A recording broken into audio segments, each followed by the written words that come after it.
Hey everyone, what's up? Welcome to another video of Kneading with Franco. I have something really special to show you today. I have an amazing technique which probably you never heard of.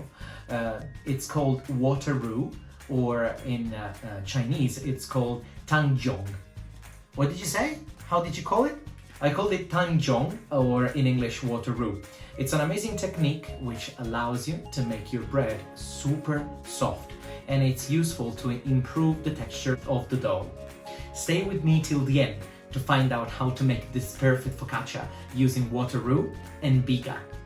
And the final result, you're gonna have a super soft focaccia on the inside and crunchy on the outside. Alright, so to make this biga recipe, we're gonna need 370 grams of flour. In this case, I'm using 5037 from Petra, which has a W of 300 and 340. Remember, guys, that for this type of recipe, for the biga, you need a strong flour for the simple reason that it has to ferment for at least 16 hours at room temperature. So you need a strong flour. So if you cannot find a strong flour like that, like the Petra one, for example, that I'm using, you can use a normal one from Allinson's, for example, that has at least 13.5. It's better if it has 14 grams of protein. We're gonna need 170 grams of water and 4 grams of yeast, a teaspoon to mix and to dissolve the yeast inside the water, and a fork to mix the flour and to get it incorporated with the water. First thing first, let's drop the yeast inside the glass of water. And with the help of a teaspoon, let's stir it to dissolve it all. When ready, let's pour all the water at once inside the flour, and let's use a fork, gently stirring, in order to help the flour to absorb all the water. Let's now proceed by using our hands, but not like this, but just by moving the flour gently from the bottom of the container to the top in order to facilitate the absorption.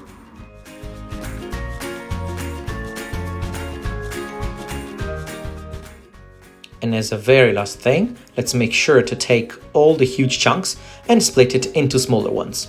This is how the biga should look like.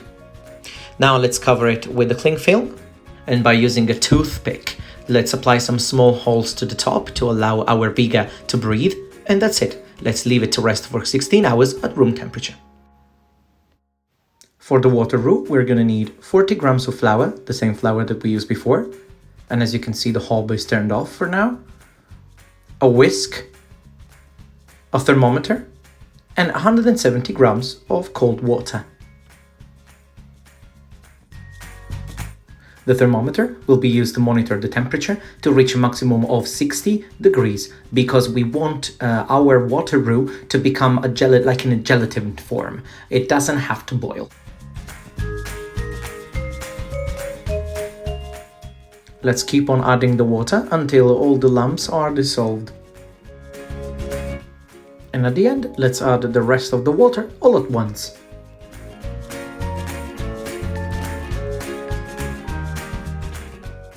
Let's now turn on the hob at medium strength, and let's stir using the whisk until it reaches the temperature of 60 degrees.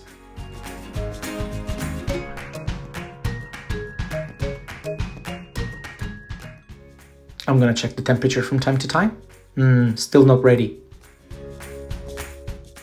If you don't have a thermometer to check the temperature, don't worry. You're going to notice when your compound is ready because it's going to have a gelatin form.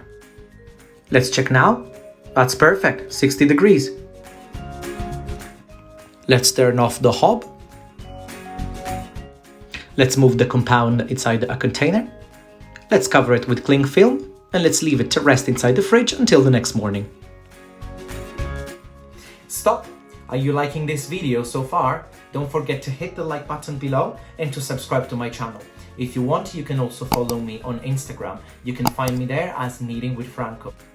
For the second part of the dough, we're gonna need our biga, 92 grams of flour, 23 grams of olive oil, and 14 grams of salt, and obviously all our water roux.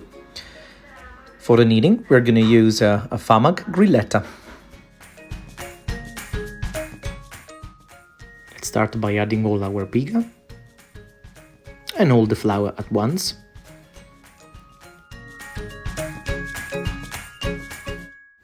Let's start our spiral mixer at speed number 3, just to mix the ingredients for now.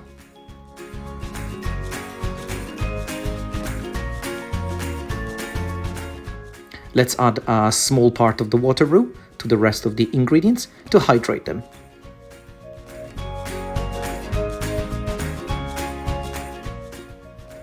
Let's increase the speed of our spiral mixer a little bit, and after 3 minutes let's add all the salt and all the olive oil.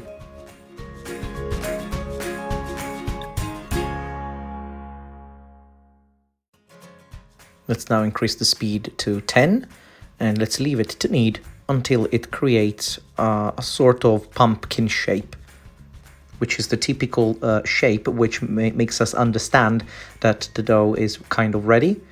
Let's add the rest of the water roux and let's wait until the dough is smooth.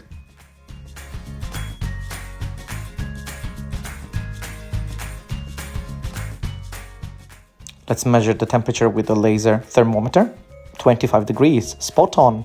That's perfect. Let's wet our hands so we can remove more easily the dough from the container so it's less sticky. Let's apply some slap and fold. And that's it, our dough is smooth. We can now sprinkle some olive oil inside of a container to make sure that it's much more easier to detach the dough when it's proofed. And let's place the dough inside the container, covering with a lid. Let's leave it to proof at room temperature until it's doubled in size.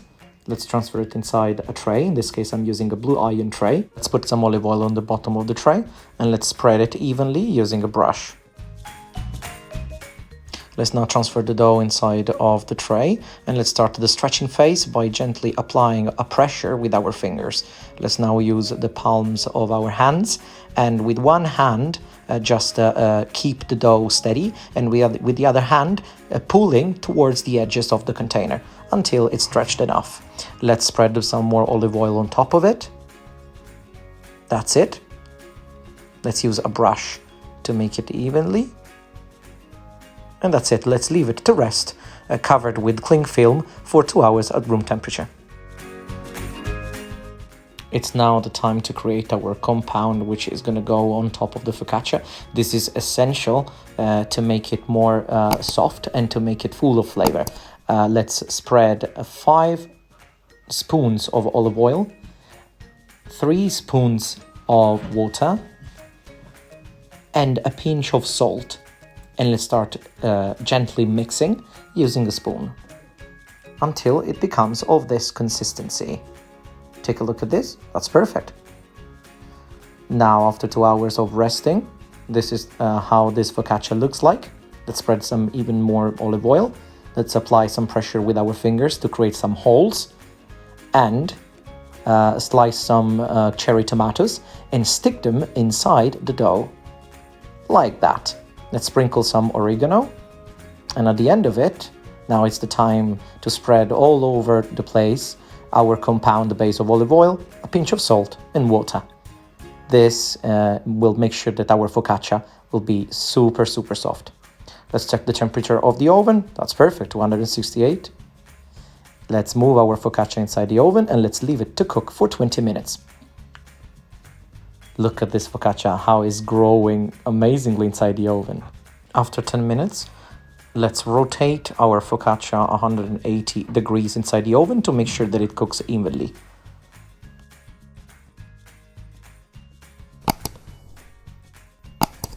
And now I want you to take a look at this amazing focaccia. Look at how tall it is, it's beautiful. Let's move it on top of a chopping board to preserve the crunchiness. And now, listen to the crunch.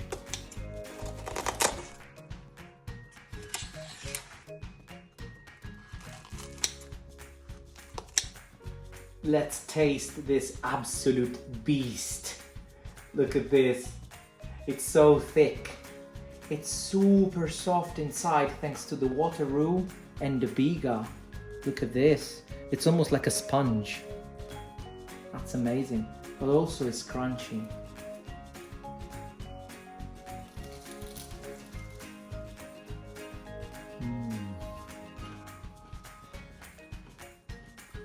It's like the proper focaccia of the bakeries. It's amazing, guys. You should absolutely try this. And this was the end of the video. Thank you very much for watching it. As you saw, the focaccia were super soft on the inside and super crunchy on the outside. And it was actually quite tall. I hope that you enjoyed the process. If you like this video, don't forget to hit the like button below and don't forget to subscribe to my channel. If you want, you can also follow me on Instagram. You can find me there as Kneading with Franco. Lots of specific content is posted every day for you there. See you at the next video.